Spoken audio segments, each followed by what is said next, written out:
Hi, thank you everyone for coming. Can everyone hear me? Not too well, okay. I'm Chantel Blakely, and I'm the Public Programs Manager here at Harvard Graduate School of Design. And I just would like to start by thanking Dean Mostafavi for supporting the public lecture program. And this fall, we've had a series of events featuring practitioners from the visual arts and other disciplines outside of design, sponsored by the Rouse Visiting Artist Fund. Today's event, featuring Frédéric Malle, founder of Éditions de Parfums Frédéric Malle, and the perfumer Carlos Benaim, is the last of these conversations for the fall. I will now just briefly introduce our guests and make a few remarks to begin the conversation. At Frédéric's request, rather than hear a lecture, we will proceed in interview fashion as I pose questions to each of them, and then I will turn over to Rosetta Elkin, who will pose a few questions to the two, and we will move on to take questions from the audience. Frédéric Malle was born in Paris into a family deeply involved in perfume and the arts, including his grandfather, who worked closely with Dior to create Parfum Christian Dior, his mother, who was art director of the Dior House of Fragrance. After studying art history at NYU, Frédéric Malle worked at the French ad agency Havas International and at Fragrance Lab Roure under master perfumer Jean Amique before establishing Éditions de Parfums Frédéric Malle in 2000, which began with a boutique in Paris and soon expanded to the department stores and boutiques in New York, Rome, and London. Rejecting the norms of mass-produced fragrance, seeking a return to luxury and creativity, Malle kept his company on a controlled scale in order to empower the fragrance creators while offering the customer an exceptional experience. He's developed his fragrances through collaborations with well-known master perfumers, including Dominique Ropion, Jean-Claude Elena, Maurice Roussel, Olivia Giacobetti, Pierre Bourdon, Edmond Rundiska, and Carlos Benaim. Perfumer Carlos Benaim was born in Tangier, Morocco, and he says he spent his childhood in close contact with natural ingredients that gave him a taste for beauty. He studied chemistry at the University of Toulouse in the École Nationale Supérieure de Chimie in Toulouse before joining International Flavors and Fragrances, based in New York, where he trained under Ernest Chifftan. At IFF, he created several major fragrances for the cosmetics industry, including Polo by Ralph Lauren, Euphoria, and Eternity for Men by Calvin Klein, who was a visitor to the GSD earlier this term. White Diamonds by Elizabeth Taylor, Fierce by Abercrombie and Fitch, Prada Amber by Prada, and Flower Bomb and Spice Bomb by Victor and Rolf, and many others. For his work, he has won 9 Fifi Awards and a Lifetime Achievement Award from the American Society of Perfumers. And in 2013, he was named first master perfumer at IFF. In 2014, he was named Perfumer of the Year. Rosetta Elkin, who many of you who are from the GSD will already know, is an assistant professor of landscape architecture. She's also a registered landscape architect in the Netherlands and principal of RSE Landscape, a design studio founded in 2007. Her work has been featured in international exhibitions, including installations at Les Jardins de Métis, Chelsea Festival, and the Isabella Stewart Gardner Museum. And now I'm just going to make a few framing remarks. I realize we have a mixed audience of designers, architects, perfumers, and many others, and many of you will probably be experts on some of the things I will talk about, but I figure we have to start somewhere. There are many parallels between architecture and perfume, and the last thing I want to do in this short introduction is to exclude any of these right at the beginning. Nevertheless, I would like to start with a specific analogy, the idea of perfumery as a project. There are projects in architecture and design. We know them through the theories of futurism or parametricism. The modern movement could be understood as a project in architecture. Are there projects in perfumery? Éditions de Parfums Frédéric Malle is often referred to as a niche perfumer. I would like to pose the question, what is the nature of this kind of firm, and how can this niche perfumer be understood as a project in perfumery? Most people probably encounter perfume most often in department stores, magazines, duty-free shops in airports, and so on. To appreciate the niche perfumer, it's useful to place this type in the context of the bigger field and history of perfume. The history of perfumery extends from ancient times to the present day. The earliest recipes known today are from ancient Egypt. Ancient perfumery entailed the preparation and mixture of essential oils. Essential oils were commodities. Around 1800, of course I'm making leaps and bounds here, but whatever. New mechanical techniques for steam-driven distillation raised the production and purification of essential oils to higher and higher levels of refinement. In France, the region of Grasse, still a prominent source of perfume ingredients, developed as companies adopted these new technologies and supplied raw materials for perfumery. The firms of Grasse were also involved in the sourcing and importing of materials from other parts of the world. The images on the wall over there are from the archives of Harvard's Botany Library.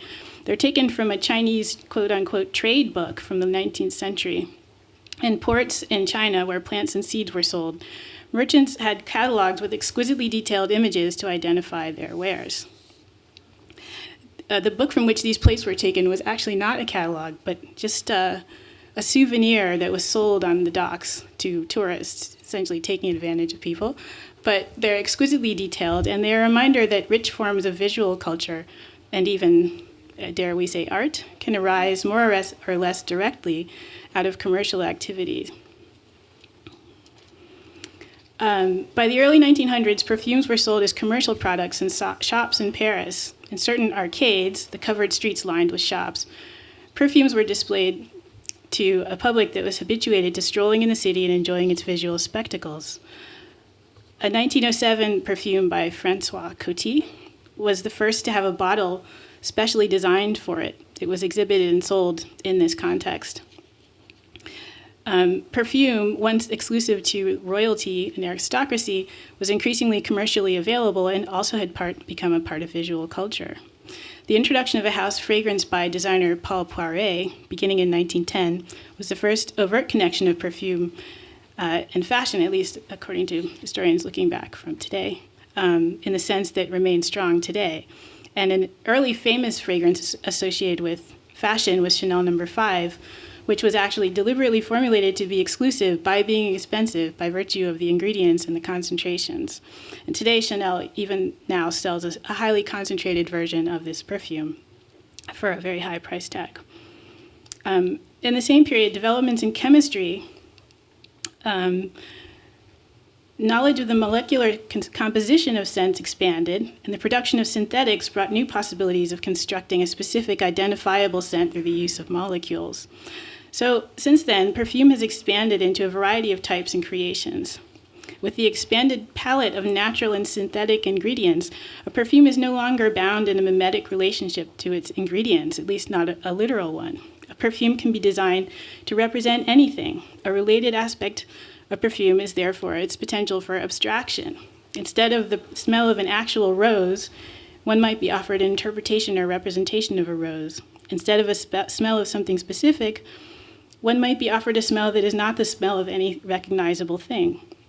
During the 1950s, the use of the scent of lilies in perfumes was associated with the House of Dior, and for some remains a hallmark of 1950s perfumes in general.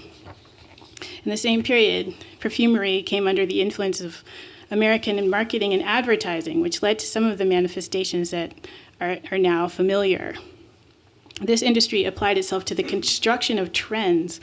The fragrance industry began to operate with types of consumers in mind, tailoring fragrance to types and selling them in department stores and announcing them in elaborate ad campaigns, examples, some of which you can see on the wall. One could speak then of a chemical imaginary in which perfumes have been designed to be symbols of sexuality, gender identity, and other personal characteristics, just as perfume was historically a means to construct a personal style, but now in this new mode of the mass audience. With the perfume Charlie that came out in 1973, the fragrance was associated with a specific lifestyle. The advertisements showed women in pants for the first time in perfume ads. And this has more or less remained the pattern of the fragrance industry to the present day, with fragrances like Polo, an early work of Carlos Benaim for Ralph Lauren in 1978, began being promoted as the embodiment of lifestyle brands. So to my mind, especially for an outsider to the world of perfume, such as myself, it's important to appreciate this history in order to get the nuances of the project, of what I would call the project of Éditions de Parfum. Instead of aiming for the construction and reinforcement of trends, Frédéric Malle and his perfumers have focused more on the exploration of olfactory experience as an end in itself. Compare these 2 points of view on perfume. The poet Charles Baudelaire was quoted by Walter Benjamin in his book, The Arcades Project, as writing, "Spring has lost its perfume." Contrast this with what a critic wrote about the fragrance Bigarade Concentré from Éditions de Parfum. Bigarade smells like a person trapped in a complex weather system. So for Baudelaire, the perfume, or its absence, is a way of knowing or asserting a truth about the world. By contrast, Bigarade evokes a fiction. And so édition, the choice of word that conflates the source of the perfume with the publishing house, suggests an emphasis on ideas. And it's in this sense that, to my mind, Éditions de Parfum begs to be understood as a project.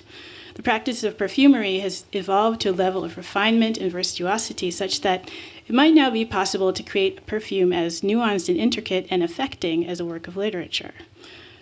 The perfumer, meanwhile, practicing his art, embarks on an exploration of a series of themes. Thus, with Éditions de Parfum, Frédéric Malle has intervened in the perfume industry and reconfigured the production and distribution of perfumes to create a framework in which the consumer can experience these works more or less directly. And if this is true, then it falls to us to become its readers, to become literate in perfumery. So I guess I would just start by inviting you to respond to this short history. There's just one thing I wanted to say. I never started this company to be a niche fragrance business. Okay. I think small is not always beautiful. And we started small because we were just starting, and it was something done with, it was a company started with 3 people working with me and with 9 perfumers that... Can this thing go lower, because it's really bizarre? Thanks. Yeah, thanks. I mean, the idea was sort of a reaction, I would say, against the market. The market by then, in the mid-90s, had completely shifted. The distribution system had changed from very personal perfumeries, where customers would come, be listened to, and then be proposed a fragrance which the owner of the perfumery thought was right for this individual person. So there was an exchange. It was very, very personal. And as a result of this almost tailor-made exchange, fragrance houses could come with all sorts of different fragrances. So we were not talking about trends in those days, or much less so. And, you know, a house would come with a flower, another one with opium, a third one with Vert du Temps, whatever. And so perfumers were very free before the sort of mid-90s. And then companies arrived in Europe, and it was invented in Germany, where perfumes were sold exactly like something in a supermarket.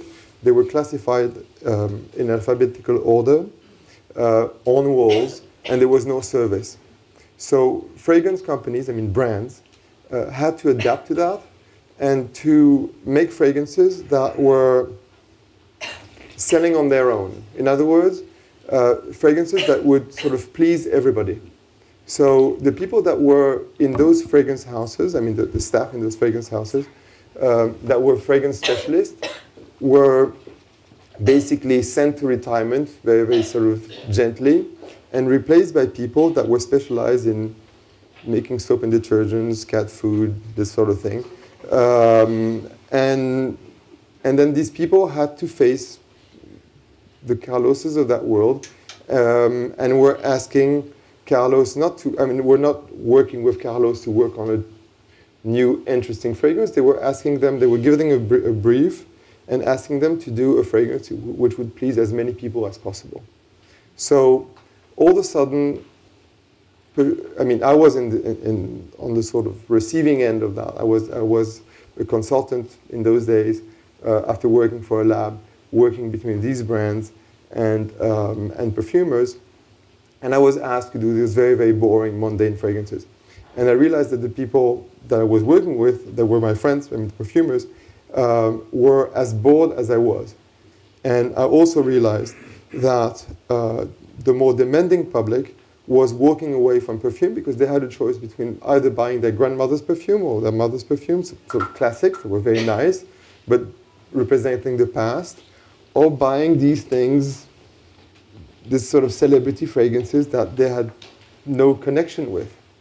So my idea was to create a connection between the best perfumers in the industry and the more demanding public. And my great luck was that I was not a head of a big company, so I didn't have to go through all these circuits. And what I did was just to sort of, I tried to just put in the head perfumer at Chanel, when I showed him that, said, you just put the Paris back on the middle of the village. And I thought it was very right. I just put things back into place. I didn't invent anything. I just opened a perfumery in Paris that was selling works by perfumers, not by celebrities, made like works of arts, like classics were made. Basically, you know, classics, the Chanel 5 of this world, or the Chalimar of that world, were made in a very free way. They were not trying to obey market trends. They were not going after target audience. So the audiences, these people were just making beautiful fragrances. They were doing their best to make something new and interesting. And so we just embraced that spirit and went back to the beginning, meaning a perfumer and myself working on a very new fragrance to be sold in a very personal way at a little store, Rue de Grenelle. That's how that whole thing started. Now, I didn't want to stay in that niche world because I'm amazingly ambitious. And my grandfather had started Dior with 30,000 francs and 3 people filling fragrances in a garage in Courbevoie. So I thought, you know, I might as well do more or less the same thing, and we'll see where it takes us. Other people are going to think that, you know, we are just pretentious and out of it and we'll go bankrupt. Or, you know, there's hope in this world. People will, there's a group of people everywhere in the world that looks for beautiful things, that may still like fragrances, that will like a sort of modern version of classic perfumery, and then we'll grow. And this is what we have done in the last 15 years. Now, the good news is that although we have grown and although we sell through department stores around the world, people have connected my company with a certain idea of freedom and a certain idea of creativity. So it's part of our DNA, and it's part of the way people perceive us. So I have no other choice but to carry on being creative. Otherwise, I'm going to be seen as a sort of a complete transvestite myself, and it will never work. So we have created with perfumers this company which has to create, which is locked into creating, which something I'm quite pleased with. So I mean, the idea and the analogy to books and the way we present those fragrances is, I call the company Édition de Parfum. And it's true that our boxes and our bottles look very much like books. I think fragrance are the less literary objects on earth. I mean, it's not an intellectual art. We work for a year, sometimes more, on a fragrance, and an emotion for someone to have in 30 seconds. And so that part is, there's a lot of thinking behind that, these 30 seconds for sure. But it's a bit like a painting which encapsulates an artist's energy. And it's not, you see, I don't know, beautiful painting by whatever. I mean, Van Eyck or Richter, it doesn't matter. Each of them have in common to encapsulate the artist's energy. And there is maybe a thinking process, there is a gut sort of process in these works that sort of shouts to the public. But it shouts for 30 seconds or 30 years, but fragrance does more or less the same thing. But it's not an intellectual process. But I call the company Édition de Parfum to explain to people, first of all, my role, because I didn't want, like some other people, to say that I was making fragrances. I wanted the perfumers to be rewarded for their works. I mean, people like Carlos were hidden in the boot of the car for years. I mean, they were ghostwriters. People thought that Saint Laurent was doing his things in his bathroom. When you had artists like Carlos, working for a year on those fragrances in a very, very precise and diligent way. But I wanted to explain to people that you could work with artists such as Carlos and be part of the process as a publisher, hence editor, or as a gallery owner. That was the sort of relationship. The other reason why I called it Édition and I showed it like that, I showed the fragrances like that, was because I wanted it, was maybe a bit presumptuous, but I wanted the public to understand that those fragrances were closer to works of art than to what you find in duty-free stores. And that's the way we work. We work on these fragrances as if they were works of art. I mean, there's always a big debate whether the fragrance is art or not. I will leave that to you to decide. I think in Belgium, when Belgians speak French, which is a funny French, they have a very intelligent classification. They have no, I forgot. There's art majeur and art mineur somehow, and you have philosophy, painting, architecture is major art, music, and then you have the equivalent of applied arts, which is design, perfumery. I think it's like it's between art and being an artisan, which I think is more where we are, more modestly. I could speculate that landscape architecture might be in the minor arts. I figure if I speak, I might stop coughing, and I really have to apologize. It really calls to mind a quote of one of my favorite quotes by a German philosopher, Goethe, who is also a favorite of mine, who said, "My field is time." And you're talking about sequencing over a lifetime, over a moment, over an idea, and in all cases, whether high or low, you're talking about time. And when we wear perfume, when we smell, there's a sort of lasting quality, and there are all of these levels to it. At the same time, there's a kind of sequencing, which I think is very much like landscape architecture, where you're really moving in time, through time. I thought maybe you could speculate on that. My field is time. So as opposed to it being an analogy to literature per se, perhaps it's more of an analogy to time. I mean, time in many ways, for instance, you can look at time in the whole history of the profession. been in this profession for many years, over 40 years. So I've seen the development of the history of perfumery over time. And when we were discussing about what Frédéric meant about at the beginning creating in a certain way, and now, we used to create for the few, and now most of perfumery ends up creating for the majority of the public. So that was the refreshing quality of Frédéric's company, where you create for the few connoisseurs and you take the time and you kind of recreate the craft or the art in a different way. Time. I don't see the connection of time. But there is a connection, I think. In what you're saying, what I think is sort of interesting is that if you think of classics, they were created for a small amount of people, and it's amongst the first things that went viral. Look at Chanel No. 5. It was done in 1921.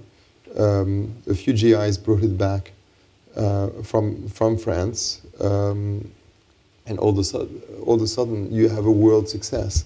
So there's also this effect of something very intimate but addictive and irresistible that all of a sudden conquers the world on its own time frame. The other element which I think is very important is that when we work on a fragrance, and we do that every day,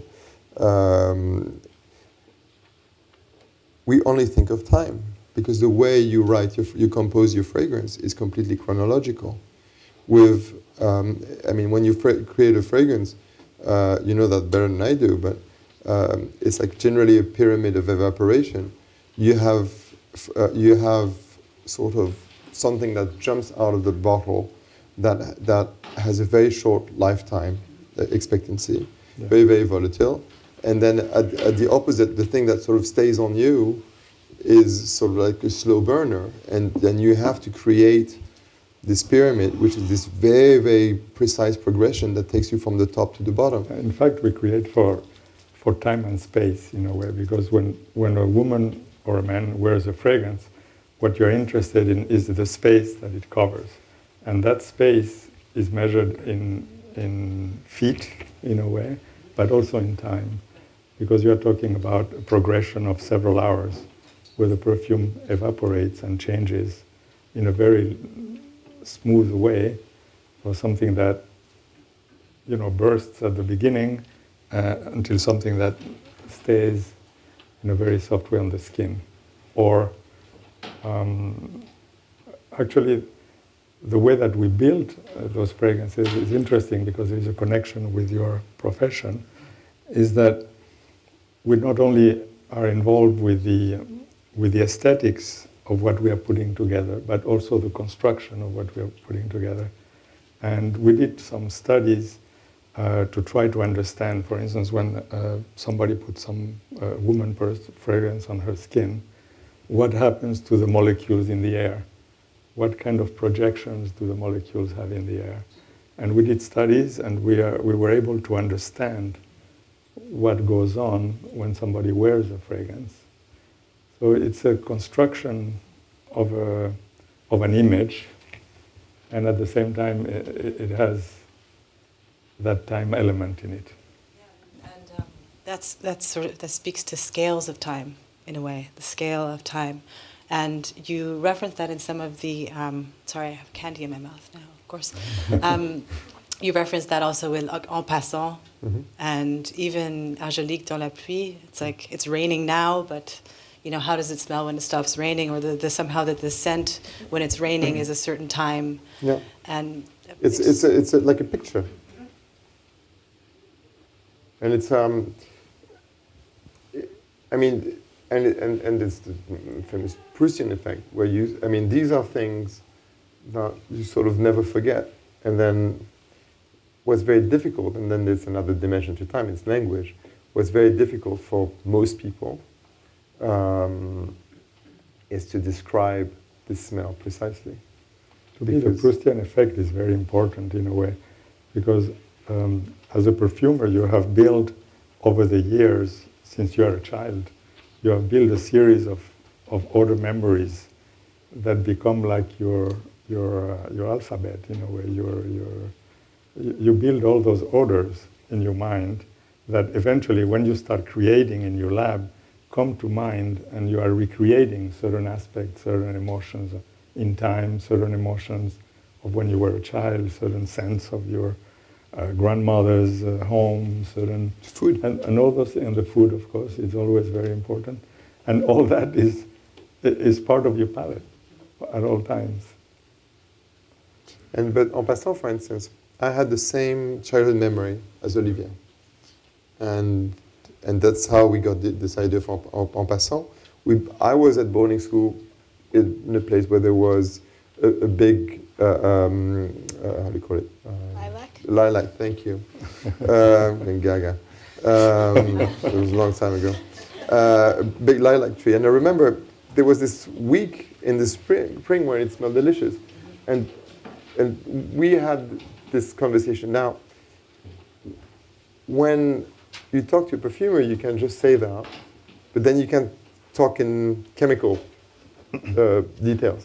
And then lilac is easy because it's a lilac. It's it's what it is.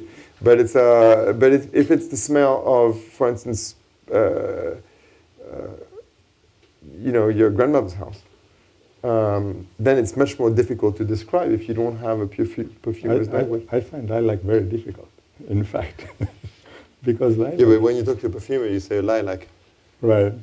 No, I mean, then the you understand begins. what you're talking about, but from a technical point of view, the ingredients that make the lilac do not exist in perfumery. So you basically have to imagine a lilac more than really recreate a lilac.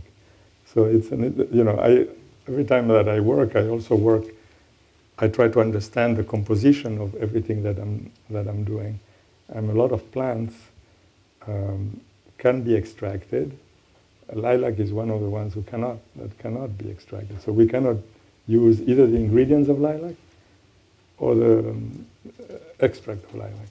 So you have to use your imagination to make a lilac like you did with a perfumer, completely recreating an atmosphere and a scent. And when you smell a lilac from close, in fact, it's Not dirty. very pleasant. It smells like an old lady. It has this sort of pretty nasty part to it. So en passant is seriously photoshopped. I mean, that's so, and it's funny because the memory is always much more beautiful than, often more beautiful. It's like, you go back to a place where you were a child and everything is small. And often the memory is very, very flattering. So what I find interesting is to make a fragrance from memory, which in fact will be better than memory. All of a sudden it's sort of sublimized. So I think this has a lot to do with what a lot of students in the room might be struggling with, and certainly we all do in practice, which is having an idea before it has volume, before it has a construction, and finding the narrative to tell us, to be able to give body to the idea, let's say. So we have that very much in common. Could you talk a little bit about the narrative? It would seem that you do have a narrative in mind when you work with a lot of the names. When you're creating a perfume, you have to, at least as a perfumer, I start imagining what I call an olfactive image, which is I put together in my mind something that has all the components, which multisensorial components of what I want to accomplish, and it goes from smell, but it could be color, it could be tactile, it could be, and you can describe it by in any way that you want, and then I start my experimentation process to start to accomplish that image, and it takes sometimes months, if not years. But I always have something in mind, very clearly in mind, which is an illusion, but it's there. I'm sorry, just a follow-up question. How do you document this illusion? Some artists, some creators keep scrapbooks or boxes with objects that evoke ideas. I don't know, maybe you have a spreadsheet, Frédéric mentioned. what's No, the unfortunately, conversation, but how do you? the document is basically the thousands of experiments that end up being there, but they are in cyberspace and they're never put together. But, No, but but you have sometimes to- when you work, for instance, when I used to work, for instance, with Christian Lacroix, so for someone else, or what I did for Dries,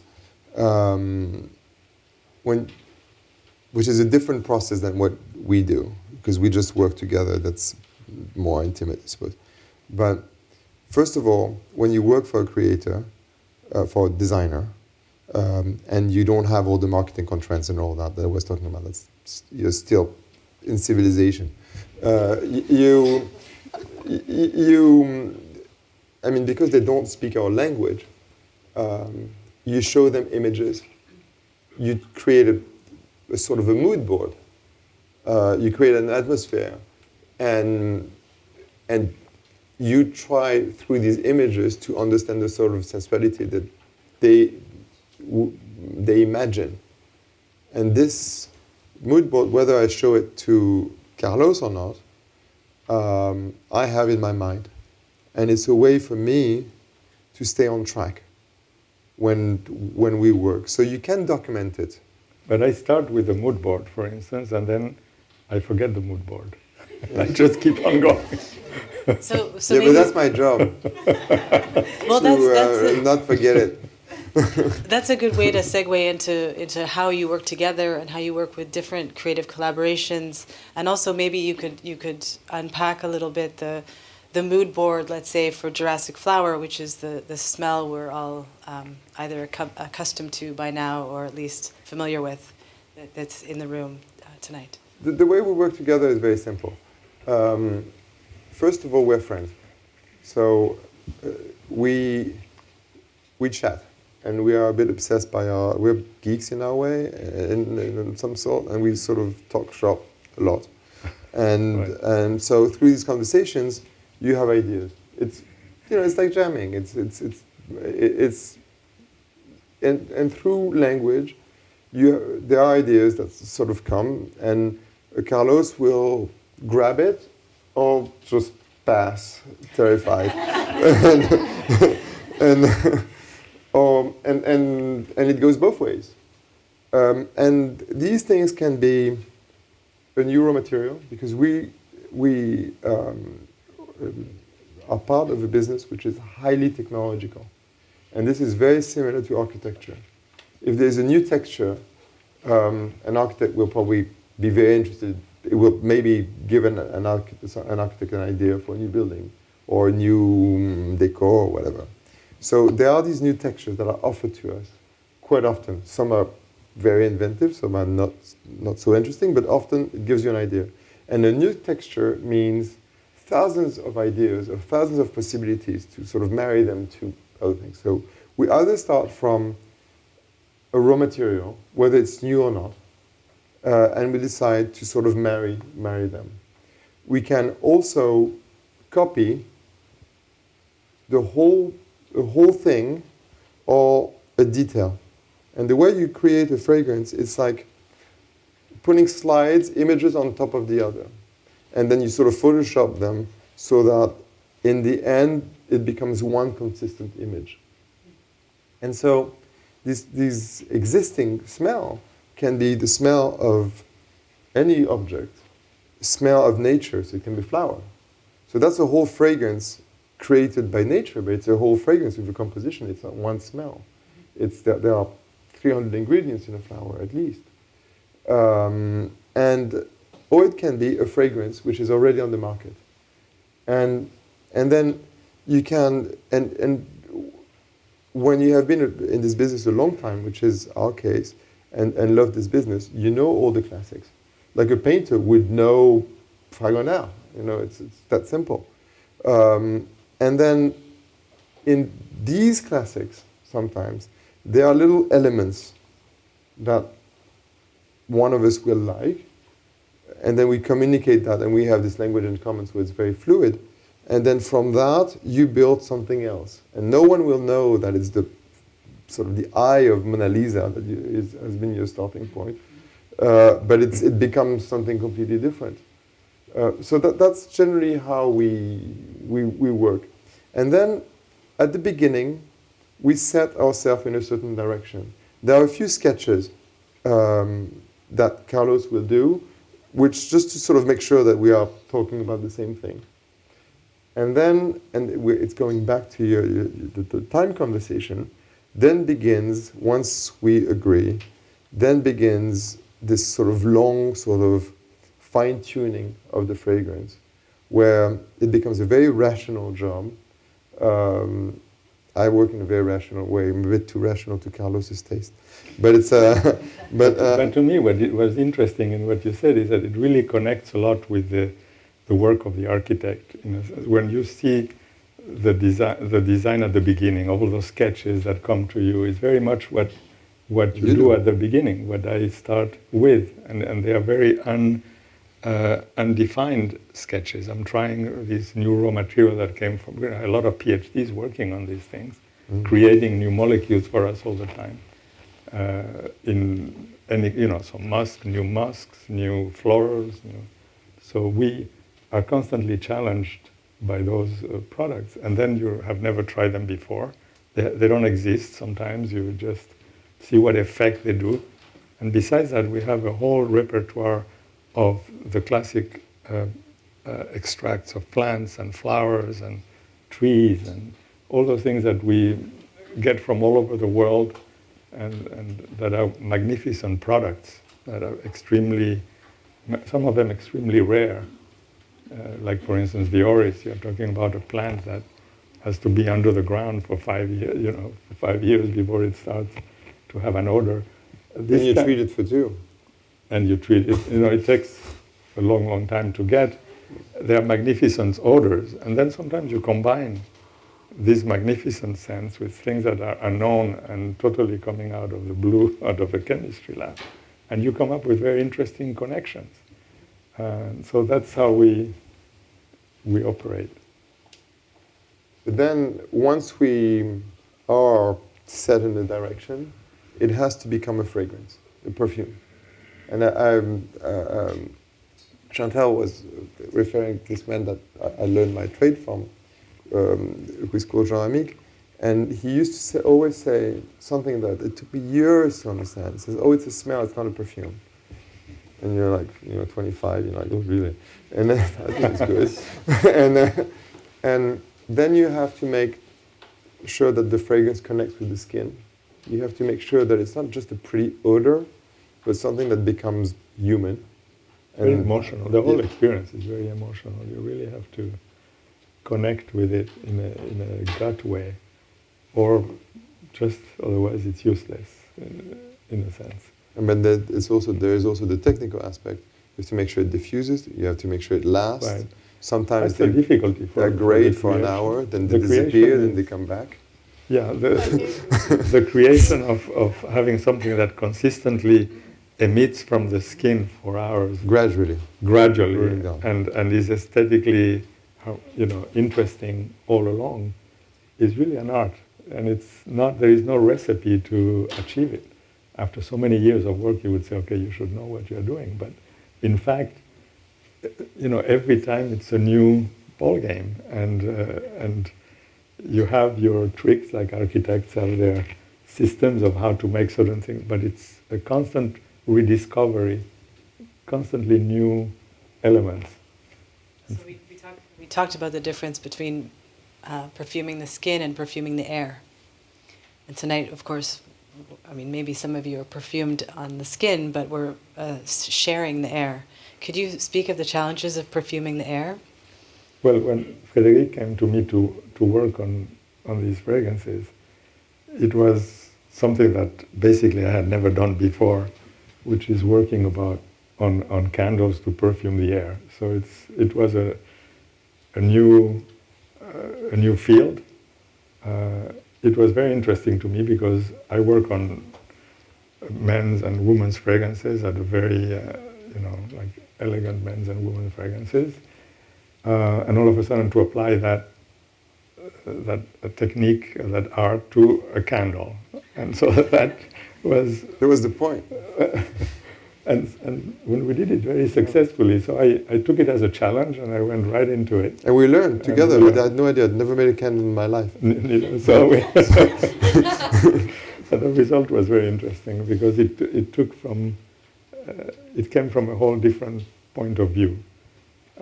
We were not just trying to perfume the air, such as many products that perfume the air today, but we were trying to do something at another level, much more beautiful, much more elegant. Also, we had a common friend who was a scientist, and we do a lot of work with our scientists.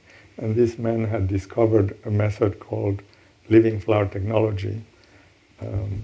And what he had, Dr. Mukherjee, and basically he had discovered the fact that when you study a plant and the scent of a plant when it's alive in the bush or in the flower, it's a whole different scent than when you cut it. So he started doing a whole field of studies of the plants when they're alive. And we had had a lot of admiration for this man, both of us, and known him. I used to talk to him every day. And so we decided, okay, well, we have this in common. Why don't we take that technology and apply it to these flowers that we are interested in? So the idea was interested in the Rosa rugosa, which is a plant that he really loved. I was interested also in the magnolias. We ended up using that technology and then the imagination to make it happen. So it was twisting Raja's findings, which are, and that you worked on with him. I mean, all these exact reproduction of flowers that were incredibly precise and qualitative were to be sort of adapted to perform as well in a candle or in a perfume, what we call a perfume gun, which is just a very heavy fragrance spray, and just to perfume the air. So basically, it was to release those very pure, natural smelling perfumes back from nature to our apartments. And then we also did, you worked on Café Society, which is a pure abstract fragrance. It's just a composition. Like a perfume, but for a house. But what we decided to do also later was to take that same scent of the magnolia that we had worked on for the candle and then adapt it to the skin to make a fragrance that a woman can wear, or a man, for that effect, could wear, and would have the same impression and sensuality in a way, because then you want to bring a sensual aspect also to the product, not just the scent of a flower, but much more human connection to it, using other type of ingredients, certain musks, certain woods, certain mosses, things that complement the flower and make it more quote-unquote human in a way. So that was another interesting experiment. It's like half of the fragrance is that sort of connection, and it's between the skin and the magnolia. But the challenge being that the magnolia is amazingly transparent, so whenever you put something which you can see through the magnolia, you get caught. When you see the word transparent, you look at me like, what is he talking about? But in fact, it's like in painting. You have paints that are transparent, you have paints that are opaque. And the same thing in fragrances. You have ingredients that create transparency and ingredients that are opaque. So in this flower has a lot of transparency in it. And then as soon as you put a drop of something dark in it shows immediately because you go straight to the bottom of it. So, we are talking language that is more a painter's language here. Because there's no fragrance language. It's,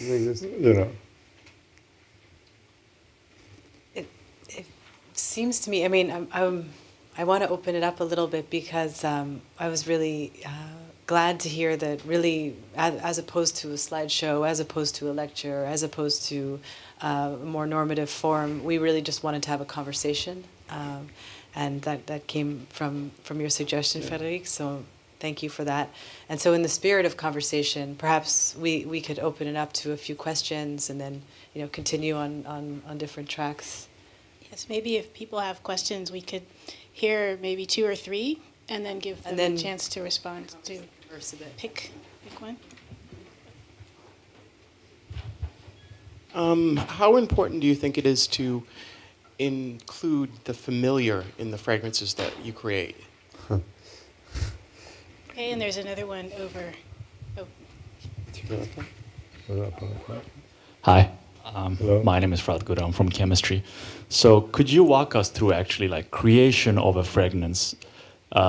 So you mostly talked about the creative process here, and then like you take it to the lab. Obviously, you run some tests, and then Test is purely aesthetic. okay, There's nothing. right. But my main nothing question is other when than do you that. It's drop? like we like, we don't like. Yeah, That's quick. when do you drop a project? Like because also that's, I guess smell is pretty subjective. So you may like it, but others may not. No. Okay. This is us. Others, that's really what differentiates my company from many others. It's us. End of that one. I mean, not, I don't know, people at the office, group tests, or no, us. And not to have too many cooks you don't want too many cooks in the same kitchen. And my job is to work around perfumers. I mean, with them. With some, I smell everything. With others, I hardly smell anything. I sort of adapt to them, and that's it. But nobody cares.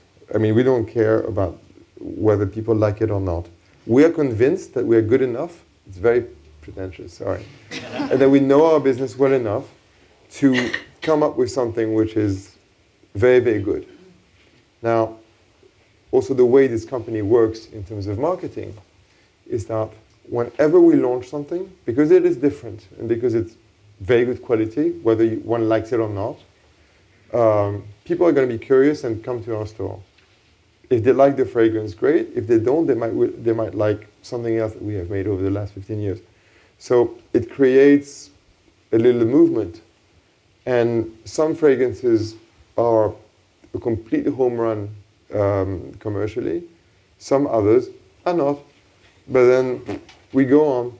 That's in a way the perfumer's dream is to be able to work so freely, and that's why there is Frédéric has such a success, where with the perfumers and with a certain public that is such a connoisseur public. The perfumer doesn't have that freedom at all times.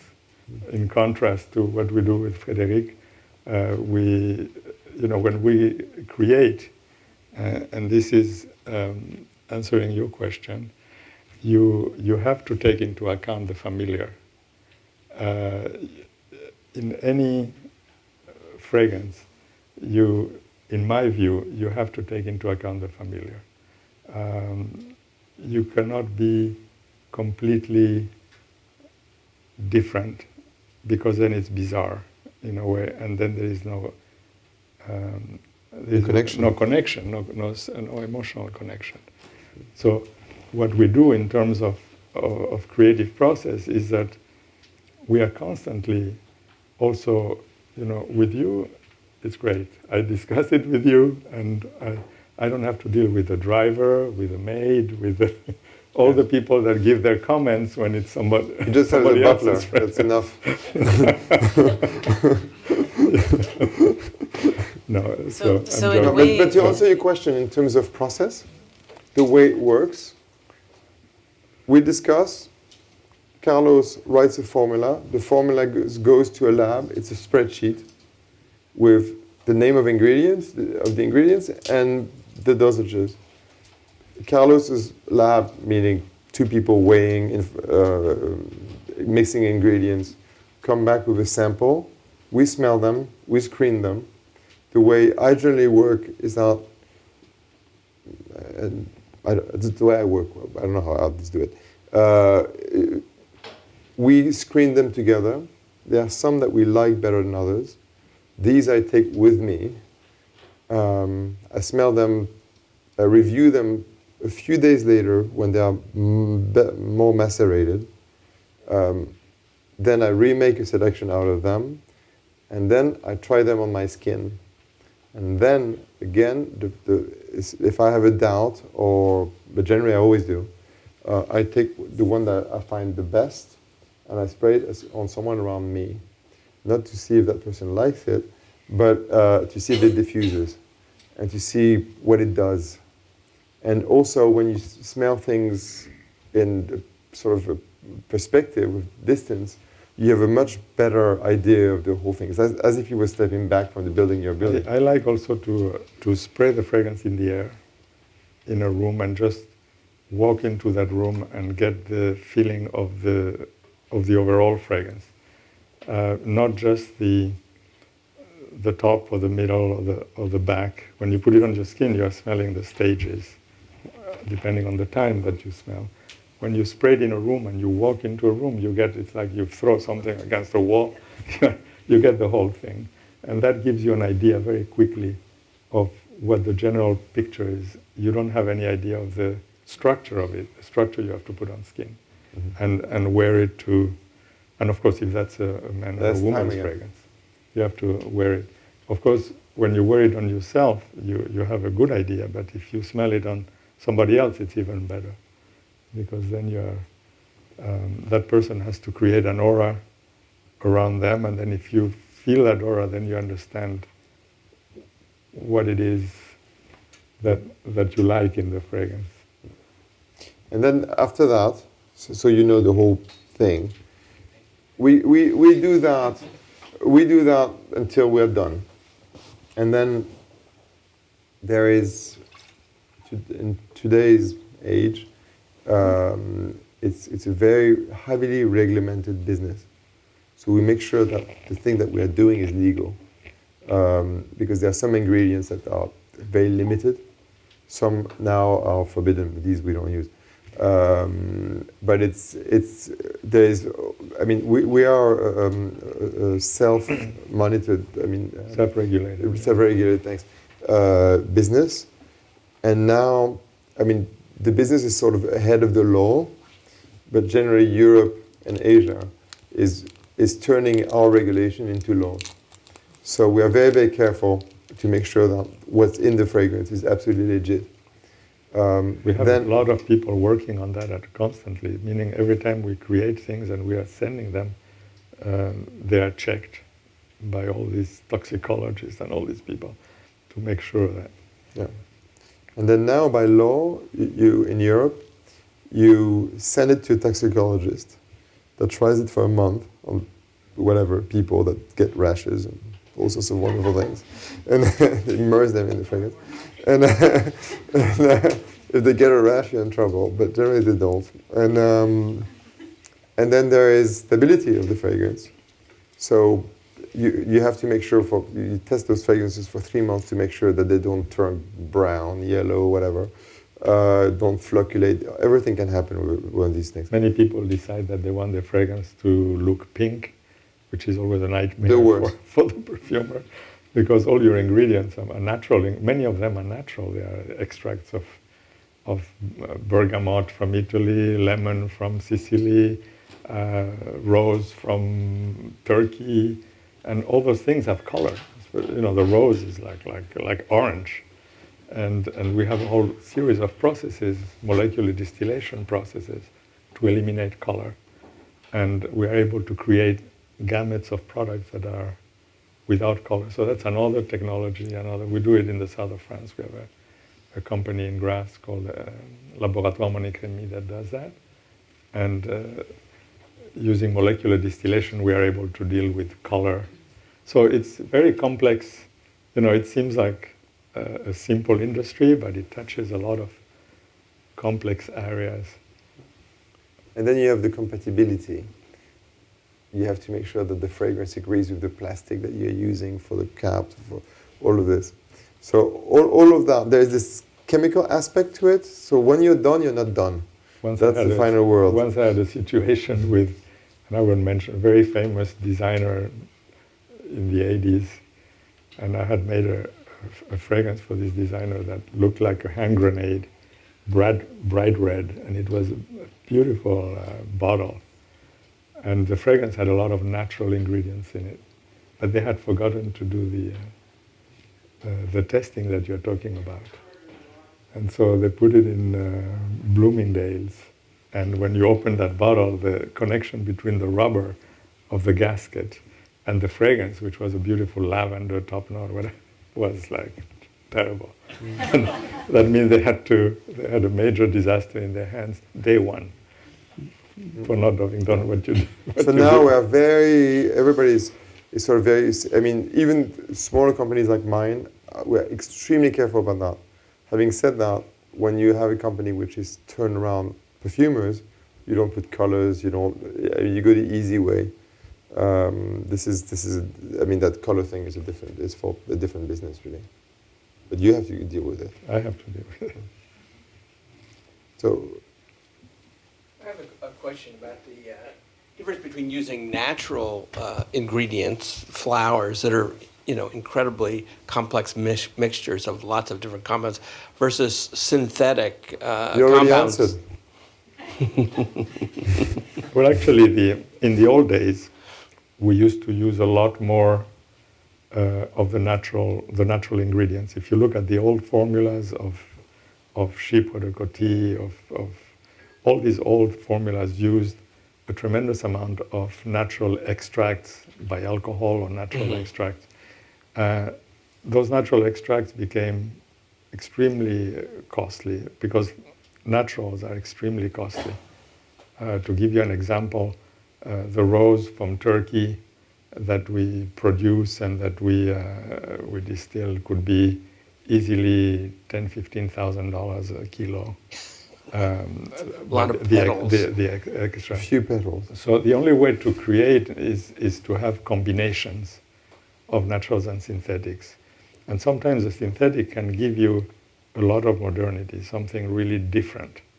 There is just so much rose that you can use in a fragrance, whereas you combine it with something that is completely different, that smells like the sea or that smells like a mountain, and then you create a whole new scent.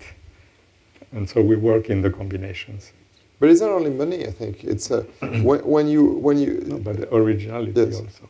But when you work on if you look at all these old fragrances, apart from, pre-Coty, who invented modern perfumery, or pre-Guerlain Jiki, which is 1889, it's the time when chemistry sort of kicked in and started to be really used in fragrances. All these old fragrances, Marie Antoinette's fragrance, all this stuff, apart from Eau de Cologne, none of them have survived because basically they are not very good. But the recipes are there. And I'm saying that because I think that when you work with a lot of naturals, not only it's much more difficult. Forget the money. The money is an issue, but if you don't count, it's like because they are very, as you said, complex structures. It's like writing a book with ready-made sentences. So after a while, you make no sense. Instead of using words, so you're much more precise with chemistry. Also, we have a lot of chemicals that are what we call nitroidenticals, which are sort of subparts from those natural ingredients. And also the natural ingredients, to finish, don't smell like nature. That's one of those big illusions of the public.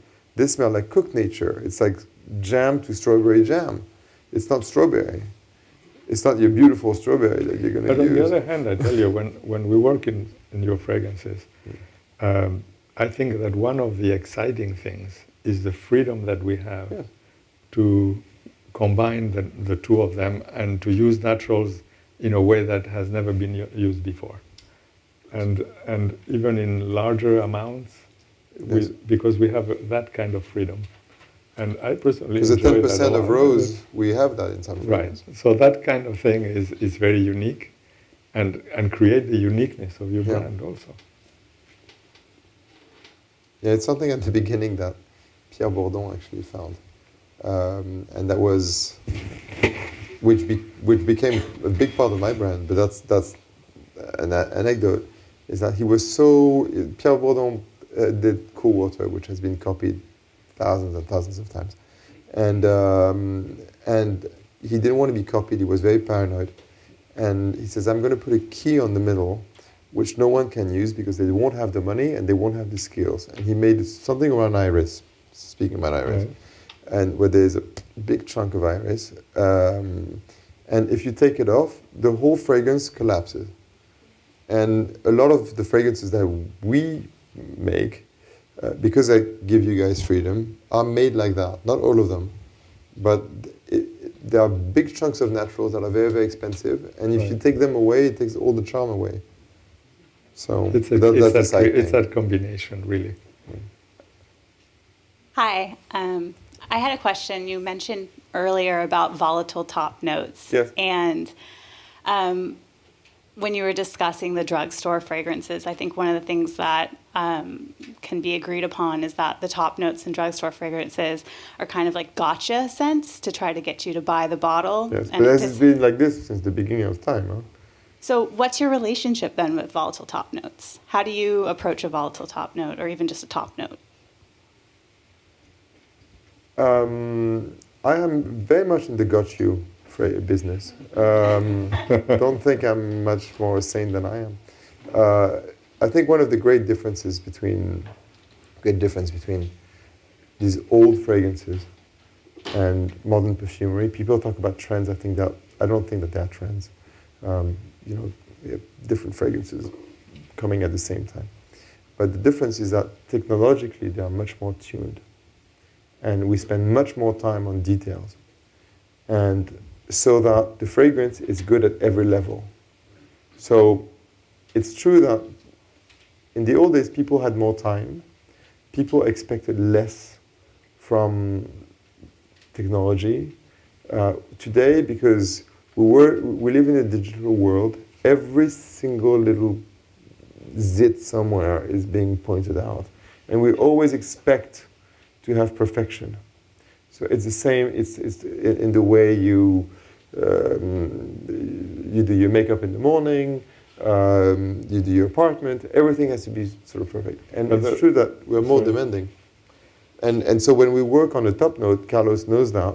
I mean, the Magnolia, poor Carlos has to sort of suffer to get that sort of right at the end, because we have very, very, very, very pristine top notes.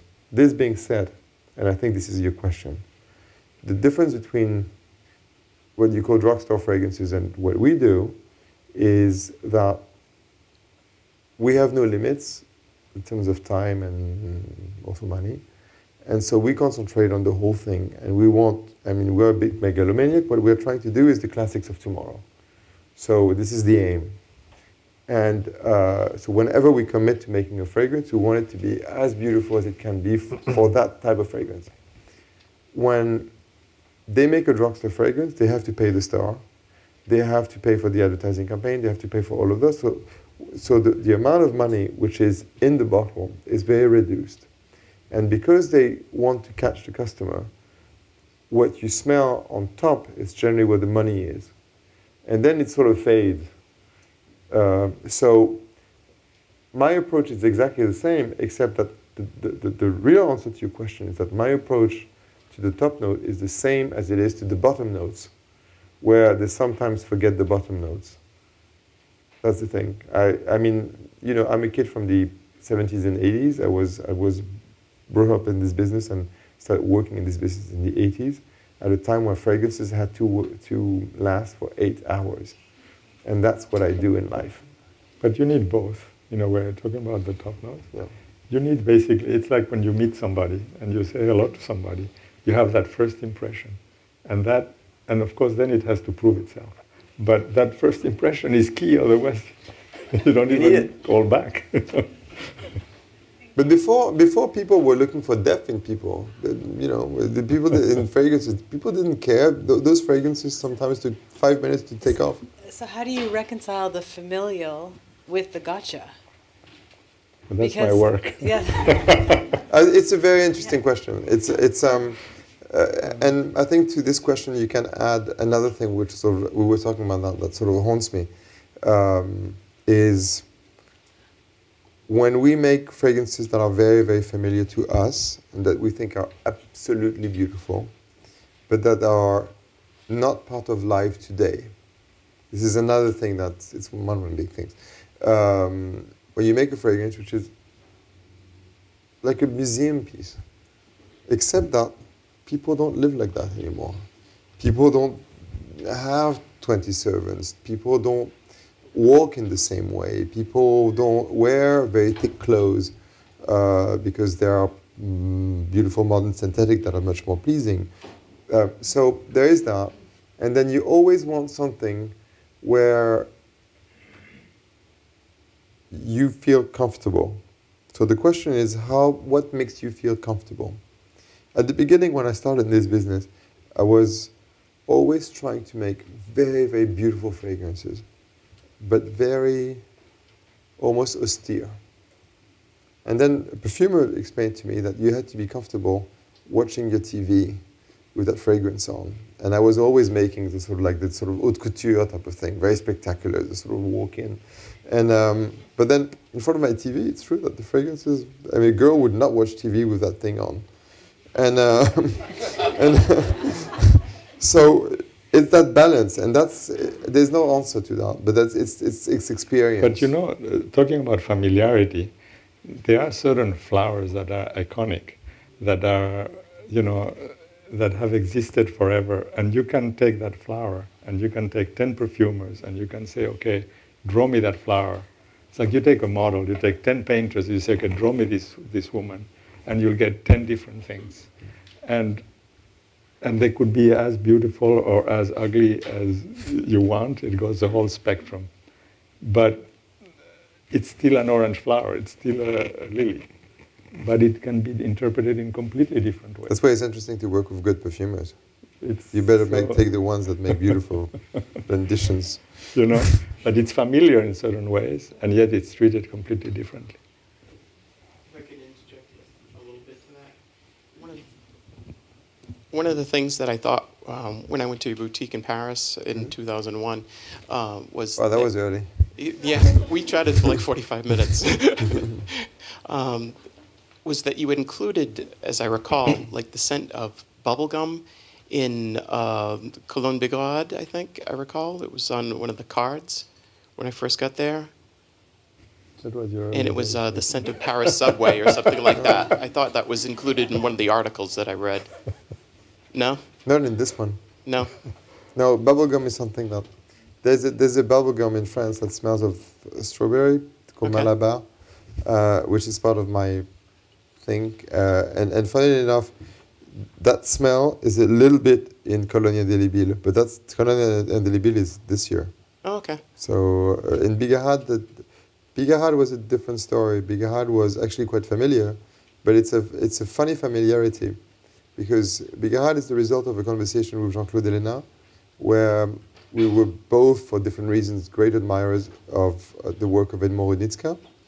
And my mother actually had made a fragrance with Mr. Rudnitska, which is called Eau Sauvage, and which is a Wonderful. big thing. And I sort of grew up smelling this. My favorite fragrance for a long time. And so the conversation was, and it's actually your question somehow. What would we do if we were to do Eau Sauvage today? Something that doesn't smell like Eau Sauvage, but that has that sort of familiarity and does that job. And he came up with Bigarade. But Eau Sauvage is sort of has a certain austerity to it. Rudnitska was a serious man. No bubblegum there, I can tell you. So I found that the scents that Rudnitska created, not all of them, but many of them were so pure that they were lacking the sensual excitement. So there was a Protestant aspect to it. Something was, yeah.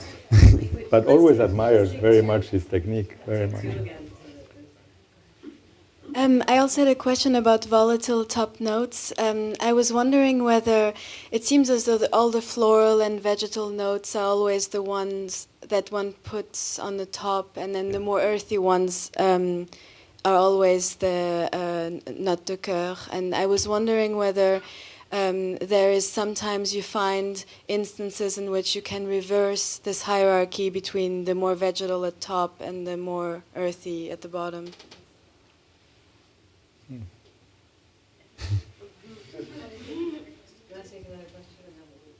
Sure. My question is on the side of marketing, because there's an economic aspect to running a business that sells the fragrances. My question is, How boring. Sorry. No, it's true. It's a business. So, along with the rise of synthetic perfumes came an increased demand for personalized perfumes, which is more of a status symbol, perhaps, than art. How have you positioned the house against those two models of parfumerie? Okay. Do you want to Maybe I'll answer that. Yeah, and I'll answer You'll to go. you. Yeah. Don't worry, you're not going to be forgotten. It's a matter of proportions. Like sometimes you have the deep notes like patchouli, for instance, which is an herb, but it's very, very deep and long-lasting. If you put a lot of it, it will rise all the way to the top, and you can smell it. So it depends on how much you use of a product like patchouli to see whether it gets buried at the bottom or whether it makes its way to the top. Most of the time you have the citruses and you have the green notes and certain light flower notes that are the first impression.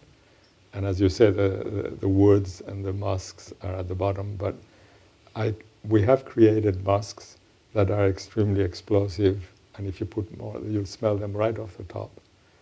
And we have created woods that if you put enough, you'll smell right off the top. So it's only a matter of... But you can't reverse it, though. You can't have... No, the other side, you cannot have a light note at the end. You can have certain feeling of freshness at the end, but you couldn't have a bergamot or a lemon scent. Well, you could. In fact, you could. You could. There are new techniques today with microencapsulation, but that's another whole dimension. No, but there are some ingredients that are synthetic ingredients that are very lasting and that can make it all the way to the back. Yes, but you would not like to smell them because in the top they will be unpleasant, but you could find them there if you wanted. You can, you have so many possibilities in this construction of fragrance. All right. Okay, the marketing question. First of all, the synthetic is like niche. Be careful with this because although we are probably one of the biggest users of naturals, we use a lot of synthetic. And a synthetic fragrance is not a bad fragrance and not a drugstore mass fragrance. What we did is we sort of reacted to this sort of very massification of the fragrance industry, but more so because fragrances were big already in the 80s. It's just that the distribution would change. And we sort of, as I was saying at the beginning, we sort of went back to the beginning. And it was really, this company was based on, I'm not a very good liar, and it was really based on the truth of this business.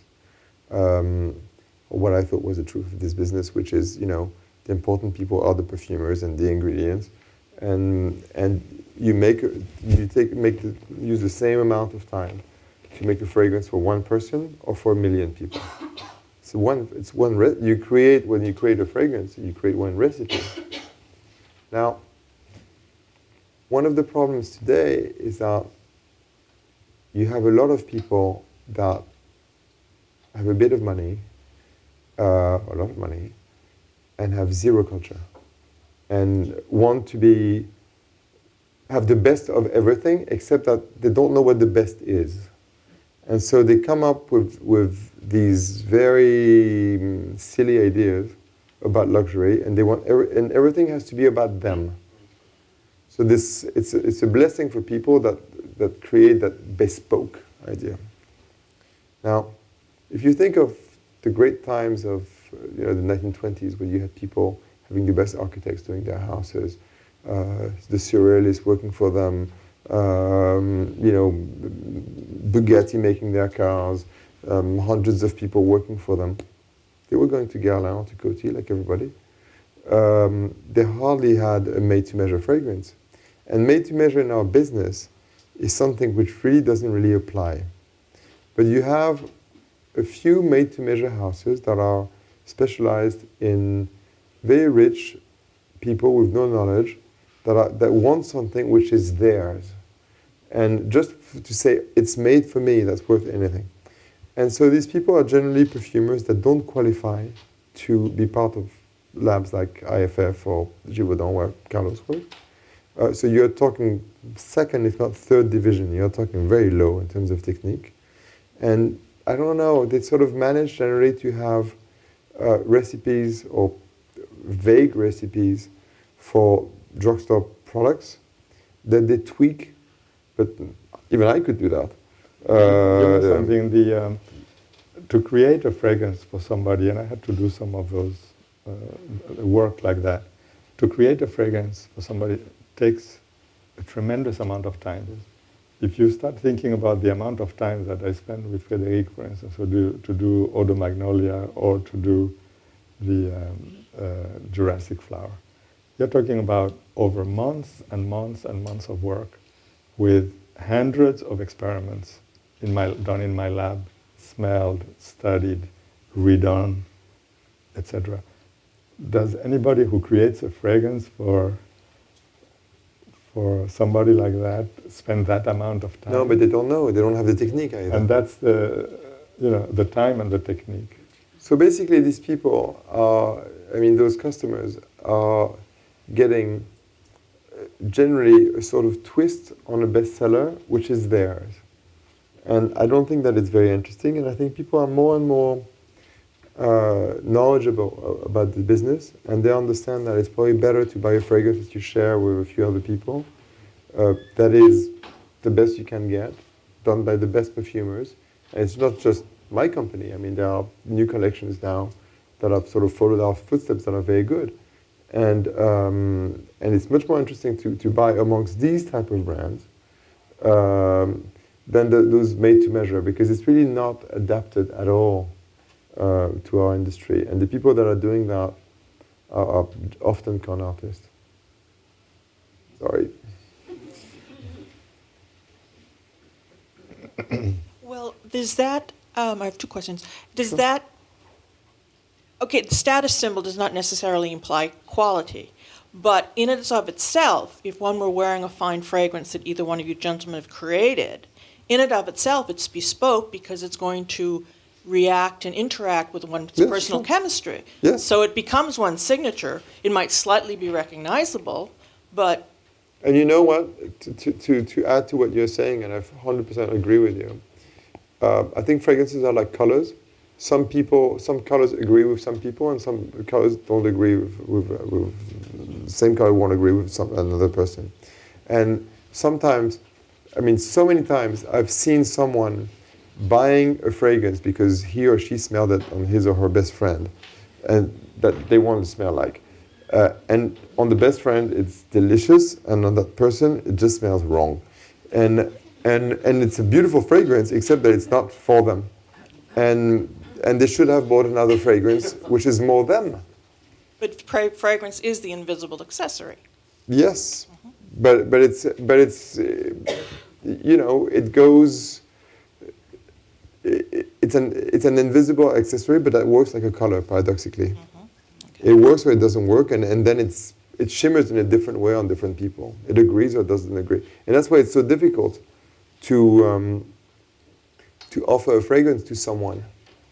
It's so frightening to offer these very specific fragrances to someone, because you have to have the right imagination to imagine that person wearing this. It takes a little bit of, you have to love the person very much. Second question to both of you gentlemen, and each of you answer, please. Aside from your personal creations or portfolio, what are your top 3 fragrances for women or gentlemen throughout history? Or is there one that you say, I wish I had made that? Oh, there are plenty. Not one. I mean, three is not enough, and I'm going to give you names. But yeah, but you know, if you think of fragrances like, there are many Guerlain fragrances that are absolutely extraordinary, like Shalimar, like Mitsuko, Jiki, even less known like Mahima, or and yeah, that's, I don't think it's as important as things like that. There are many modern fragrances that are also very interesting. I think Dolce & Gabbana Light Blue is a very important fragrance today, that the street would not smell the same if it hadn't been for Dolce & Gabbana Light Blue, like it has, like for something like Cool Water. And you know, they can be drugstore fragrances. You know, Serge Lutens has a fragrance called Féminité du Bois. I would have loved to make it. Féminité du Bois. It would be perfect in my collection. But you know, there are many. In my case, there are also too many to name in a way, because I just first went of for all, one brand. There are dozens that I have made myself, where I have a special relationship with them also, and I couldn't tell you which one of them I like better. Each one is a time in history of my history, and I might have spent a year or 2 working on it, and involved, big involvement, so I have a particular affection to a lot of them. And then in terms of the ones that exist in the market, I think all the ones that make it, you know, my mother used to wear Mitsuko, my grandmother used to wear Shalimar. All these Guerlain notes I love. Whether they are connected to my memories, maybe not, I don't know. All those classics have a reason to have become classics. They are beautiful pieces of art, each one individually. And then you can have a like or dislike for certain type of notes. That's a personal thing. But, you know, I like many of them. We're talking about Cabochard in the train. There's Fracas. There is Eau de Germaine Cellier series. Right, it's like, you know, it's we can like, go on. It's like you go to a museum and you start respecting the art of many famous people, and then you say to yourself, "What, you know?" Of course, you have some favorites, certain types of art you prefer, but among the classics, you kind of like most of them in a way. But there are also some that you always go back to, don't you think? When you work, things like L'Air du Temps, for instance, the structure of L'Air du Temps. It's incredible. It's an incredible fragrance. It's So rather than projecting back, and also as a way of moving forward and maybe wrapping up, I'm not totally sure, but I think so. If that is the past of perfume, the greats, what is the future? And what are you working on now? We heard about bubblegum, so there must be others. No, but the future is I think in the hands of perfumers and in the hands of chemists. Isn't it also, as you're implying, a kind of push on sort of taking the temperature of a culture? Yes. Where there is a certain energy where you can remember the decade of light blue and the decade of L'Air du Temps, and they are different decades for many reasons. Mm-hmm. So I mean, we don't set trends. But it does. Yes. I mean, I think that we both work in a very projective manner, and as architects do, as designers do, we're thinking about. We're less nostalgic driven, right? The future is also driven by technology. You're living in a digital age.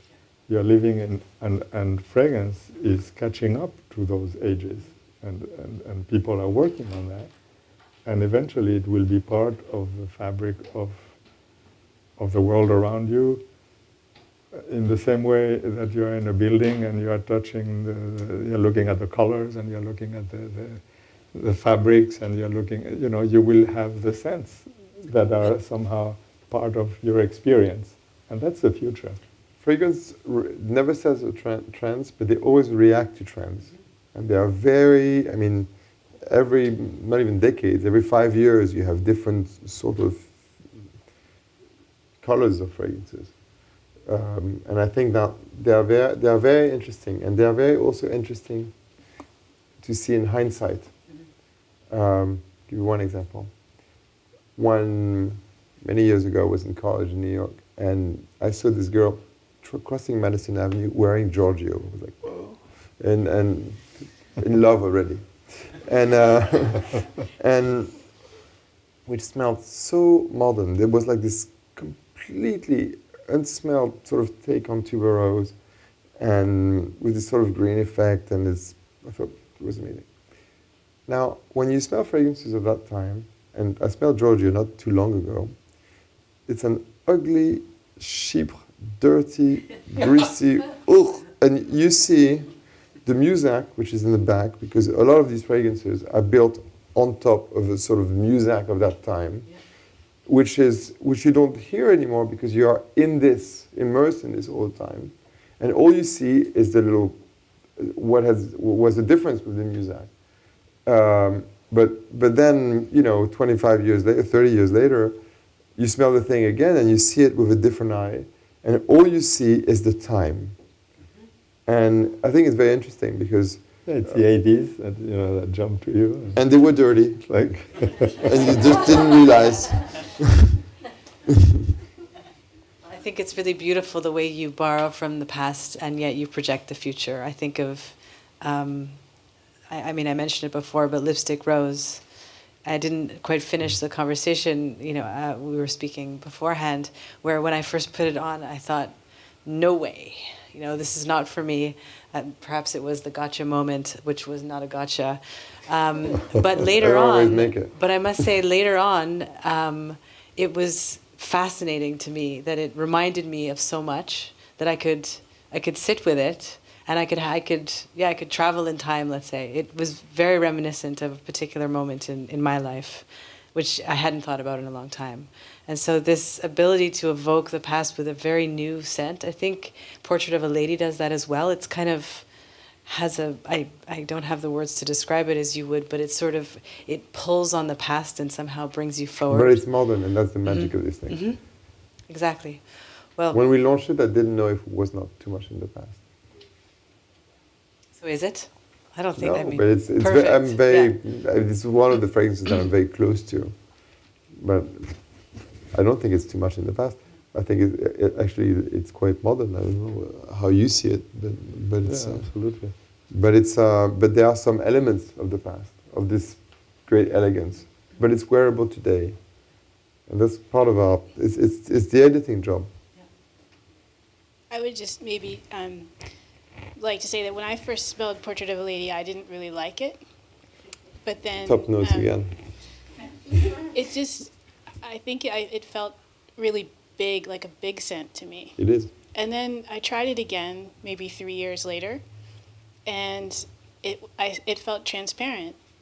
I perceived it quite differently. So, maybe that's an answer to the question of the future. The future might be a new perspective on what we already have, whether that's a new fragrance or just a new experience from the same one. So I think it's time to wrap up. It's been a really wonderful conversation. So thank you very much. Thank you. Thanks for having me.